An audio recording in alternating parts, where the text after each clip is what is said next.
Hola, ha acabat el mes de juliol i des d'Igualada Som-hi passem comptes de tot el que hem fet durant aquest mes a l'Ajuntament. Hem aconseguit introduir mesures socials a les beques universitàries amb dos aspectes. Una mesura que és ampliar l'ajuda fins als 520 euros als estudiants que tenen dificultats econòmiques. I una altra mesura que hem aconseguit incloure és crear un nou tram especial en aquestes beques de fins a 700 euros per ajudar els estudiants de famílies que formin part dels programes de serveis socials de l'Ajuntament. És un dels exemples de política útil que fem a l'Ajuntament, negociant amb el govern, arribant a acords en benefici de la ciutadania. És una molt bona notícia per a aquells estudiants que tenen més dificultats a l'hora d'assumir el que costa una matrícula i l'accés a la universitat. Durant aquest mes de juliol també hem denunciat els problemes d'aparcament que hi ha a la piscina del Molí Nou i hem proposat diferents solucions al govern. Hem presentat una iniciativa, una proposta per reaprofitar les aigües grises dels equipaments públics de la nostra ciutat i també de les cases de nova construcció per ampliar l'ordenança actual i fer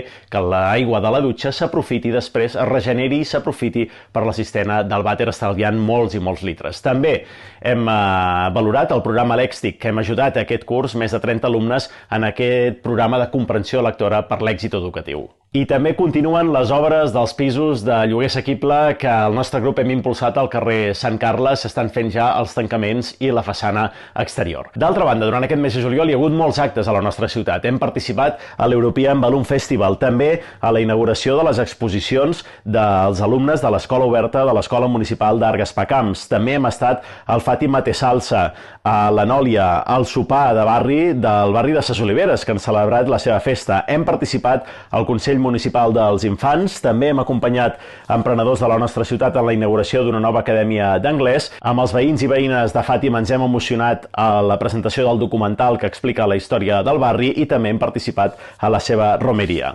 Un dels clàssics de cada juliol també és el Mulla't per l'esclerosi múltiple. Des d'Igualada Som-hi hi vam ser, en aquest cas a la piscina de l'Infinit. Seguim treballant per Igualada.